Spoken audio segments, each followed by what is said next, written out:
Hey there, welcome back. We are live here talking about blogging today. It is replay weekend, so I'm hoping you are capturing lots of time that you can go through and watch any of the videos that you might have missed this past week, and that you're getting a chance to kind of deep dive into the areas that are of most interest to you.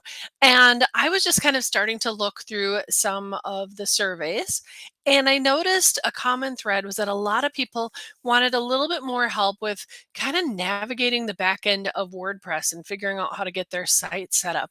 So I thought I would maybe just deep dive for a couple minutes and talk a little bit about that. So let me just share my screen here and let me get that out of the way. All right. Okay. So what we got here is I just have an example website that I created that I just basically use for the purposes of using in teaching and helping people with figuring out blogging. So you'll see as we go through it, there may be some oddities that are just not normal because I frequently mess around and just make this use it for examples for showing people how to do things. So when you've got your first website, you'll notice that as you're just setting it up, excuse me, you'll notice that it doesn't have sort of any formatting. Like this is the back end, and when you click on visit site, you'll be able to navigate to see your site. And if you haven't set it up yet, it won't even have all of this. It'll probably have like example template, like welcome, welcome, whatever kind of a thing. But this is just a very basic starter template from Cadence, and it's the cooking blog one, and it works really great for oops, you can see we've got lots of different examples that are going on. But it's a cooking blog example website from Cadence Pro or Cadence WordPress. So it's cadencewp.com or so wpcadence.com.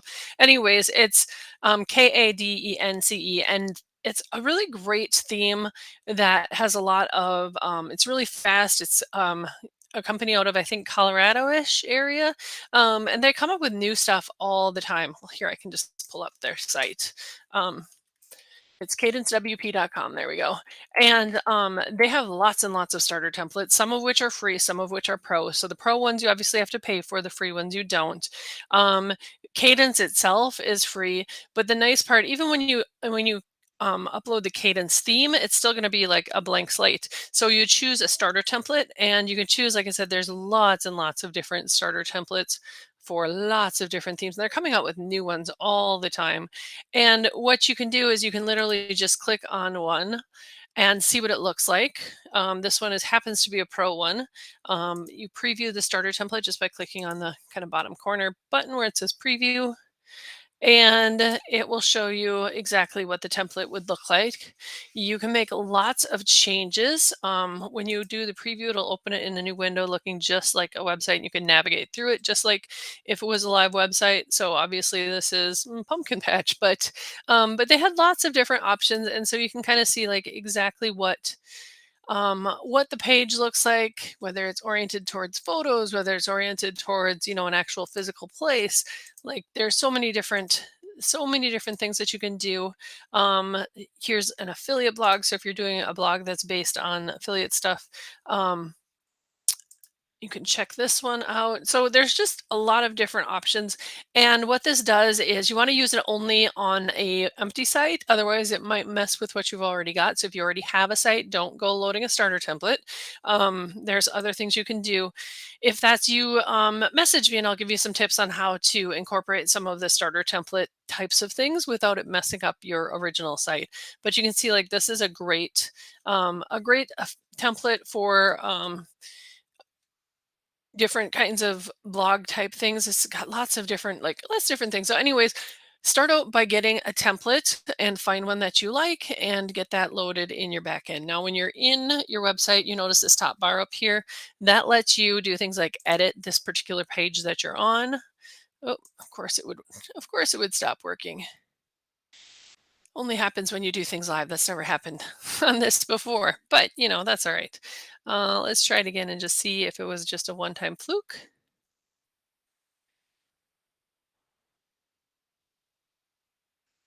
It is loading. It looks like it's going to load this time.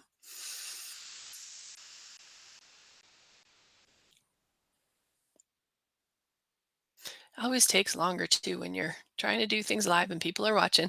Anyway, so this lets you then basically go in and like if I didn't have a cooking blog, I literally could say, um, let's think here. I could do a religious one really easy, like got faith. Oh, not fought. Got faith. I could do and then just literally change out the picture and the text and everything like you'd be surprised how quickly the you can change the entire niche. So even if you don't have a cooking blog or a website related to food, this food related blog is nice because it's got a lot of the basics down, and instead of latest recipes you just say latest blog posts. I mean, it's very simple changeover. And like here's that hello world, like you can see there's not a lot of posts that are in this one at this point. But like I said, it's just a starter example. I use it a lot um, for in my training programs. But so let's just change this to climbing mountains. And then we can change our pictures out. So the way you change the picture is you click on it and then change your picture. And do I even have anything mountain related happening to be in here inadvertently? I might. These are just from all starter templates that I've loaded up for example purposes. So we'll just pretend this is on a mountain and go with that. Um, so you can see like how quickly you can change things. And um, I will change the color of the words here. Oops, no, I won't. Cadence is a little bit different because you're changing. Oops, this is the one I want to change. You're changing things on more of a global basis. Still not working right. Anyway, again, when you do things live, everything is just a little bit like doesn't work quite exactly the way you think it's going to be. Um, there we go. Spacing new. La la la. Forget. So what I'm going to show you here is that the reason that it's not, I'll leave that and I will hit update and da, da, da. So that's this. So these menus across the top have to do with the settings. And so you've got lots of different things that you can do within each of the different settings. So you've got your page, you've got your block, and within the individual block, that's this part, that has to do with, there we go, the text color settings. We'll change that to a black. Let me make sure it's choosing the right block. So not always super, super intuitive, but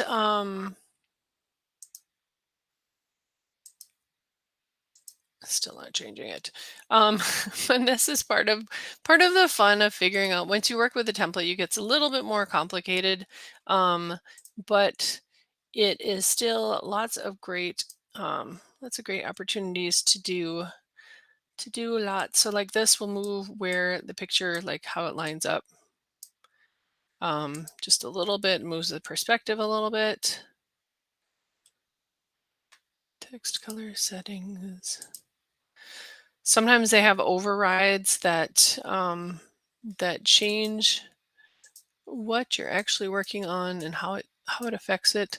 Everything in Cadence is done on a global perspective for the most part. So you can override it, but it takes just a little effort to override it. But then, so I'm going to just hit update and show you how the global perspective changes things.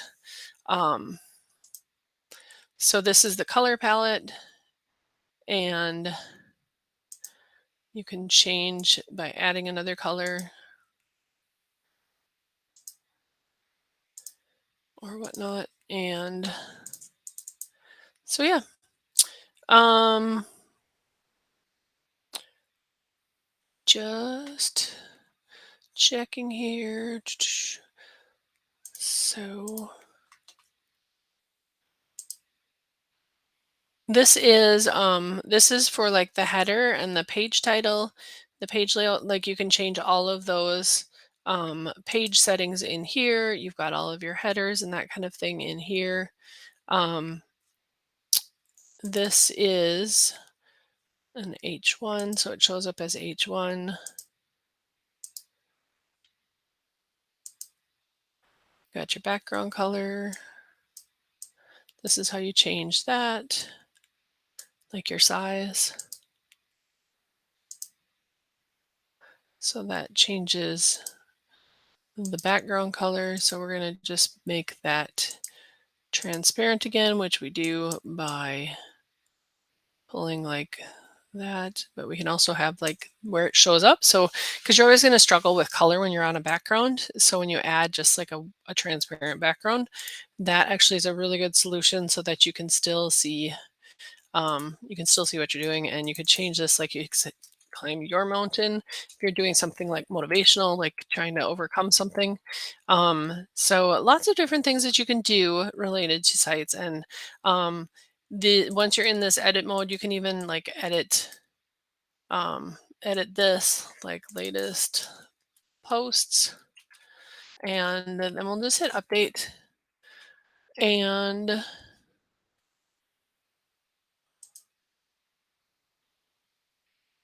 go back out. And then so your pages are the pages that don't update as often. I have some extra examples because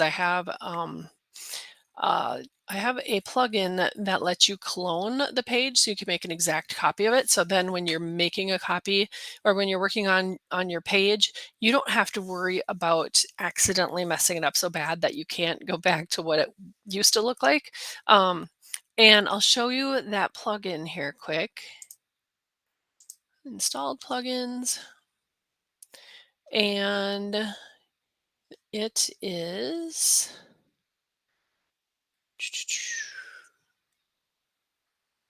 um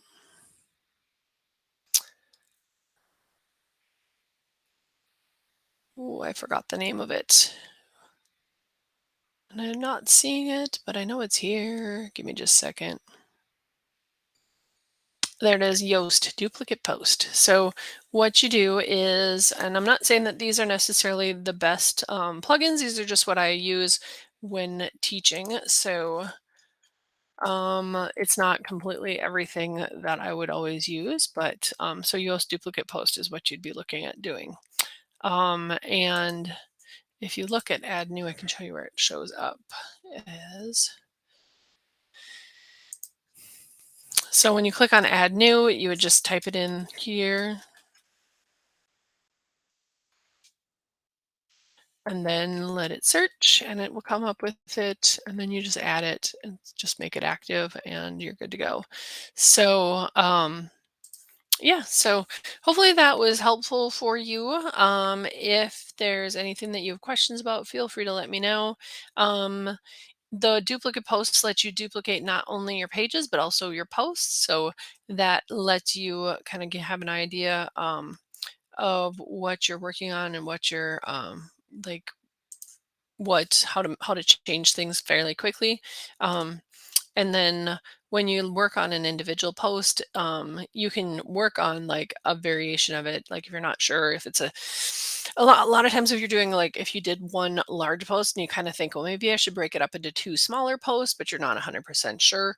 If you duplicate that post before you start doing the work on breaking it into two, then you reduce the risk. Or you could even, if it is just two that you're breaking it into, you could duplicate the post and then remove the top half from one post, remove the bottom half from the other one, and then just finish up by adding your header, your footer, or your heading and your conclusion, and make it make it work so that it flows, that it sounds like a good post. So lots of different things that you can do, but it just reduces the risks when you can duplicate that post first or that page, especially if you're doing a major change to your homepage. So this is just an example of one of the posts that are in this particular theme. And the way that you can navigate that is you can go over here and delete a bunch of, like, if you don't want a particular section, you can just delete that the whole section. So anyway, alrighty, well, hopefully this has been helpful for you. I'd love to hear your thoughts in the chat. And otherwise, I will be back again tomorrow at 2:15 and we can talk some more. Take care. Bye.